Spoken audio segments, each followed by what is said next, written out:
नमस्कार, मैं पायल शुक्ला और आप देख रहे हैं 24 न्यूज। आइए एक नजर डालते हैं महाराष्ट्र की कुछ खास खबरों पर। ईरान इजराइल युद्ध के बीच भारत में भी सियासत तेज हो गई है। ईरान के supreme leader Ayatollah Ali Khamenei की मौत हो चुकी है। हालांकि पीएम मोदी ने अब तक इस पर कोई प्रतिक्रिया नहीं दी है। वहीं इस बीच शिवसेना यूबीटी की सांसद प्रियंका चतुर्वेदी ने ईरान इजराइल युद्ध और खासकर ईरान के सर्वोच्च नेता अली खामनेई की मौत को लेकर बयान दिया। उन्होंने केंद्र सरकार पर सवाल उठाया कि ईरान के शीर्ष नेता खामनेई की मौत पर भारत की तरफ से न तो कोई बयान आया और न ही आधिकारिक संवेदना व्यक्त की गई, यानी सरकार की मौन प्रतिक्रिया पर उन्होंने हैरानी जताई। चतुर्वेदी ने याद दिलाई कि भारत और ईरान के बीच पारंपरिक और लंबी कूटनीतिक रिश्ते हैं, इसलिए भारत को इस तरह की बड़ी घटना पर स्पष्ट संदेश देना चाहिए था।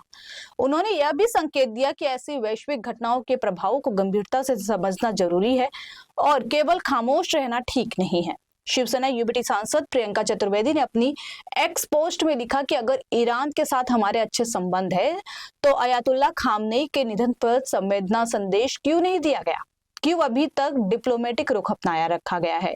गौरतलब है कि प्रधानमंत्री मोदी ने यूएई के राष्ट्रपति शेख मोहम्मद बिन जायद अल नाहयान से बात की और खाड़ी देश पर हुए हमलों की निंदा की। इस दौरान पीएम मोदी ने यूएई के राष्ट्रपति से कहा कि भारत इस मुश्किल घड़ी में उनके साथ एकजुटता से खड़ा है।